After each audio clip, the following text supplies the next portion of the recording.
Annyeong, and welcome to Go Billy Q&A.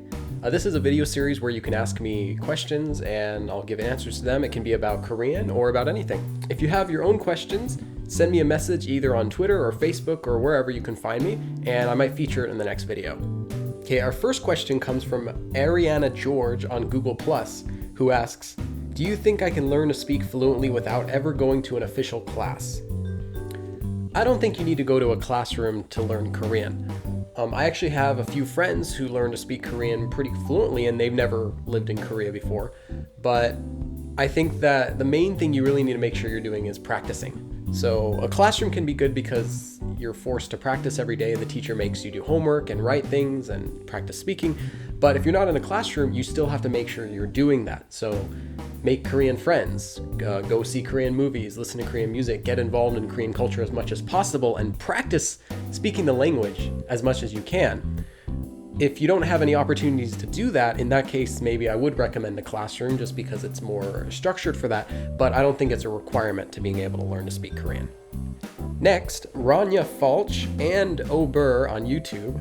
Actually, a lot of people have asked me this. How did you learn Korean? Well, I first started learning Korean in 2005. I had gotten a book from the bookstore. They only had one book on Korean and then a phrase book. So I got the grammar book that they had, and it wasn't very good. I remember it was trying to teach a lot in a short amount of pages, and it was just really confusing. I'd never learned Korean before or anything like that before. So after reading about half of the book, I decided this isn't working. So I started taking a class though, and the class was a lot more structured, and for me that just worked at the beginning because I wanted to have a way to practice Korean. I didn't have any Korean friends, but this gave me a way to practice speaking. Nowadays though, I think it would be really easy to find Korean friends. But anyway, so did the classroom, but every day after class, I would go back and on my own study about 8 hours a day. Completely serious, I'd study about 8 hours a day. And then after studying for about 2 or 3 months, I moved to Korea. And while I was in Korea, I also avoided using English as much as I could. I tried to avoid making other friends who spoke English, just because I knew that if I could speak English, I would. But if I wasn't able to use English, then I would be forced to use Korean. And it was great because I was kind of living off on the countryside area and not many people spoke English, so I think it was great for practicing. So I started in 2005 and now it's been about 9 years. I think actually this month is my 9th anniversary, so maybe I should buy a cake or something. For our last question, we've got a video sent from my good friend Aram, user Aram Boba on YouTube. And let's just take a look at that. 양치할 때 치약에 물 묻혀요, 안 묻혀요? Okay, so before I answer the question, and I know it's a really important question, let me just go over the Korean that she's using actually. 양치할 때 치약에 물 묻혀요, 안 묻혀요 is what she's saying. So first we have the verb 양치하다, which means to brush your teeth, followed by 때, which means time. So together, 양치할 때 means when you brush your teeth.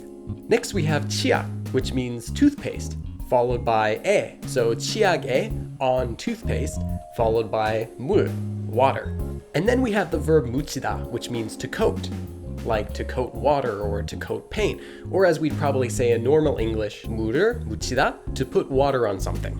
So if we put it all together, we get, when you brush your teeth, do you put water on your toothpaste or not? And the answer is yes, I do put water on my toothpaste when I brush my teeth. If you don't, more power to you. I also wanted to make a note that in English, when we're asking a question with two options, we'll usually just keep it in one sentence with or. Do you put water on your toothpaste or not?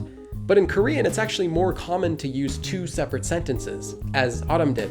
묻혀요, 안 묻혀요? Another example of Korean doing this would be something like 숙제를 좋아해요? 싫어해요? Do you like homework or do you hate it? Well, that's the end of the episode. If you have your own questions, feel free to send them to me through Twitter or Facebook or YouTube or anywhere, and I might feature them on the next episode.